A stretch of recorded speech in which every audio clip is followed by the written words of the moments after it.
పోలవరం ప్రాజెక్టులో కీలకమైన diaphragm wall jet grouting పనులు చివరి దశకు చేరుకున్నాయి. జూన్ 11లోగా కాఫర్ డ్యాం నిర్మాణానికి సంబంధించిన జెట్ గ్రౌటింగ్ పనులు సైతం పూర్తి కానున్నాయి. కాంక్రీట్ పనుల్లో వేగం మందగించడంపై సీఎం మండిపడ్డారు. అనుకున్న సమయానికి లక్ష్యం చేరుకోవాలని నిర్మాణ సంస్థలకు స్పష్టం చేశారు. ఆంధ్రప్రదేశ్ ప్రజల జీవనాడి అయిన పోలవరం ప్రాజెక్టు నిర్మాణ పనులపై సచివాలయం నుంచి ముఖ్యమంత్రి చంద్రబాబు వాస్తవ సదృశ్య తనిఖీ ద్వారా సమీక్ష నిర్వహించారు. కీలకమైన డయాఫ్రమ్ వాల్ పనులు, కాఫర్ డ్యాం నిర్మాణంలో ముఖ్యమైన జెట్ గ్రౌటింగ్ పనులు ముగింపు దశకు వచ్చాయని జలవనరుల శాఖ అధికారులు వివరించారు. పనుల్లో పురోగతిపై సీఎం సంతృప్తి వ్యక్తం చేశారు. పోలవరం నిర్మాణంపై 60వ వర్చువల్ రివ్యూ జరిపిన ముఖ్యమంత్రి ఇప్పటి వరకు 53.5% నిర్మాణం పూర్తయిందని తెలిపారు.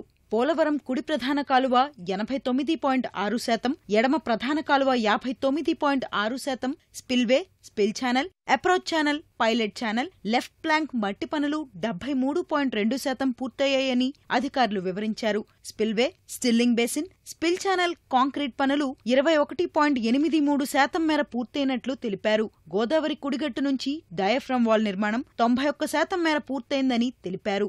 జూన్ 11లోగా దీన్ని మొత్తం పూర్తి చేయనున్నట్లు అధికారులు సీఎంకు వివరించారు. ఎగువ దిగువ కాఫర్ డ్యాంలకు సంబంధించిన జెట్ గ్రౌటింగ్ పనులు 70% మేర పూర్తయినట్లు తెలిపారు.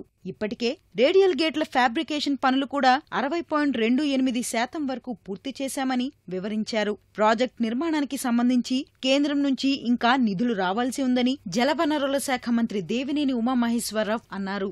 ఇంతవరకు మొత్తం అయిన ప్రాజెక్టు వ్యయం 13,430 కోట్లు. ఇవాళ వరకు జాతీయ ప్రాజెక్టుగా ప్రకటించిన తర్వాత మనం ఖర్చు పెట్టిన 8,294 కోట్లలో కేంద్రం విడుదల చేసింది 5,342 కోట్లు. ఇంకా కేంద్రం విడుదల చేయాల్సిన నిధులు 2,952 కోట్లు ఇంకా కేంద్రం నుంచి రావాలి. వాటన్నిటికి సంబంధించి ఎప్పటికప్పుడు అక్కడ యంత్రాంగంతో అవన్నీ కూడా వాళ్ళ దృష్టికి తీసుకొస్తున్నారు. పోలవరం కాంక్రీట్ పనుల్లో జాప్యంపై సీఎం ఆగ్రహం వ్యక్తం చేశారు. ఎట్టి పరిస్థితుల్లోనూ అనుకున్న సమయానికి లక్ష్యాన్ని చేరుకోవాలని నిర్మాణ సంస్థలకు సూచించారు. యంత్రాల్లో తలెత్తిన సమస్యలతో కాస్త వెనకబడినట్లు ఆయా సంస్థల ప్రతినిధులు వివరించారు.